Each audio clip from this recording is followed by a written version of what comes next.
Barber pole worms kill more goats than any other pest or problem or disease or sickness in the world. They're the cause behind so many other illnesses that goats get, and it's really hard to control them. So I'm going to show you today how to do your own fecal tests to tell the amount of barber pole worms that your goats have in order to deworm them properly and at the right time. So let's get into it. So right here I have everything you need to do your own McMaster slide fecal test. What you're first going to need for sure, and most importantly, is the McMaster slide. It has these two green grids on it. You can go online and buy this. It costs a bit of money, but it's worth it. This is what you actually need to be able to count the eggs correctly and tell how many barber pole worms your goats have. So you definitely need a McMaster slide. And all the rest of these things are pretty much super simple. You're going to just need some type of flotation solution like this. I recommend buying your own gallon of flotation solution. It's just some type of highly concentrated saline solution.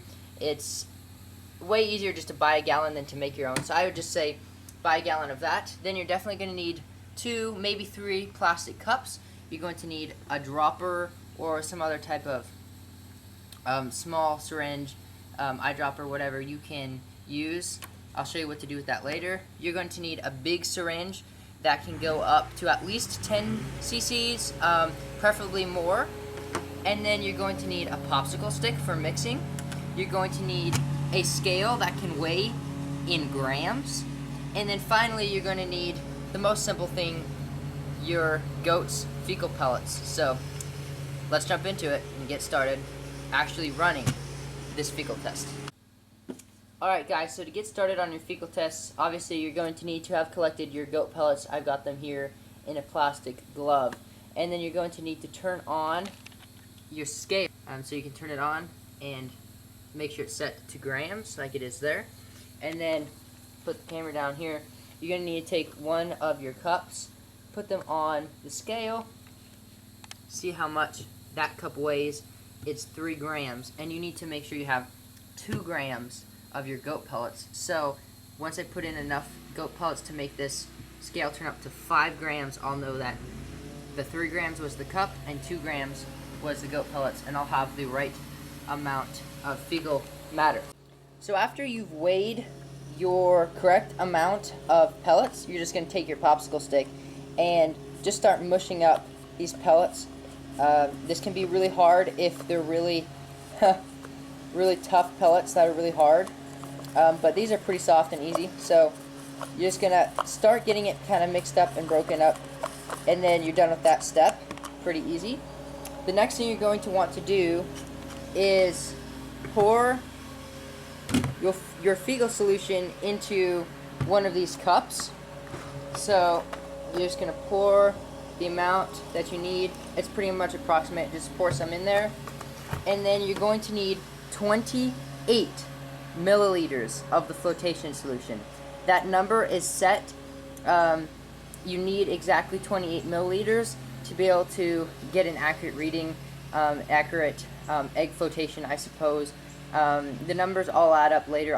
I'll tell you guys how to calculate and multiply and add to get the amount of eggs per gram. But you need 28 milliliters of the flotation solution. So I like to just get 10 cc's. I've got about 10 cc's, and then I'll put that in there. Do it again. Get 10 cc's. About. Put that in there, and then I'll get another 8. 1, 2, 3. Get another 8 cc's, and pour that in there. And we're done with that step. Next, you're just going to take your popsicle stick again with the watery solution and mix it all up.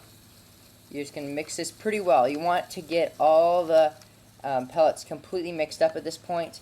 You want the fecal matter to be well dispersed in the fecal solution, the flotation solution. So you're going to just do this for a little while.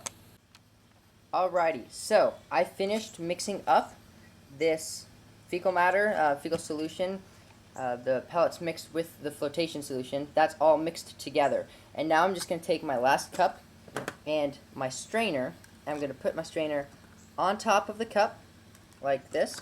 I'm going to pour this through the strainer and into the other cup.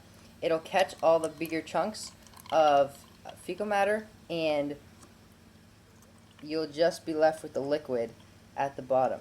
So you get all that out, and then you're going to take your popsicle stick and kind of mix it up, make sure all the liquid falls through the strainer, and kind of press it down.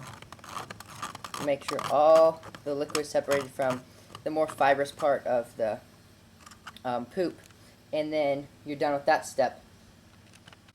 So once you've strained your fecal matter, you can set the strainer and the popsicle stick and the extra cups aside. All these can get out of the way. You're done with your syringe, you're done with your scale, and so now you're only left with a few things to work with. You're going to need your dropper and your McMaster slide for this next part. And I'm not sure how I'm going to film it, but I'm going to try to get what I can. So this part is a little tricky and it just takes some practice. You have to fill up your McMaster's slide. So you're going to take your dropper, put it in to your strained solution, fill it up, and then you're going to really carefully insert it into the top of your McMaster slide. You got to do this carefully. It usually doesn't flow out to the bottom, but sometimes it can. So I'm just filling this up, filling it up, filling it up, filling it up. And like I said, it takes some practice sometimes. You want to try to fill it up all the way. So there you go. The right one is filled up. Now you're going to take it up and do it again on the left side, whichever other side you need to do. Oh, some just came out the bottom. That's alright, don't worry about it. One tip I have for you is try to make sure your McMaster slide is completely dry, not wet like I have it right now. It'll make the pour a lot easier. But there you go, you filled up your McMaster slide. You can set that down. Alrighty, so there you have it. Your McMaster slide is filled. You're going to want to let it sit for 10 or 15 minutes to let the eggs float, and then you can check it out under a microscope. Barber Pole Worm eggs are pretty easy to identify once you learn what they are, and with some practice. I'll put a picture in up here on the screen. So that's what a Barber Pole Worm egg looks like. Like I said, with practice you'll be able to identify them really quickly and count these slides really fast. So to count the slides, you're going to want to start at one side, doesn't really matter, and count how many Barber Pole Worm eggs are in this vertical line, and then the next vertical line, the next, and the next, and the next. I jot them down as I find them, and then you're going to write the total number for this slide down, and then you're going to do the same on the next one. You're going to find how many eggs are in this one, that one, that one, that one, that one, and that one. Write it down, and then you're going to add the two numbers up, and you're going to multiply that number by 50. I'm going to repeat that again. Add the number of eggs you find in all the vertical lines on this side with the ones you found on this side, and multiply them, that whole total number, by 50. That will give you the total eggs per gram of Barber Pole Worms. You want that number to definitely be under 1,000, preferably under 500. The fact of the matter is, all goats have Barber Pole Worms probably, or at least almost all of them.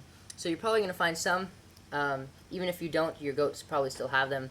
You just didn't find any this time. But if they're over 1,000 for sure, maybe even over 800, it's probably a good idea to deworm.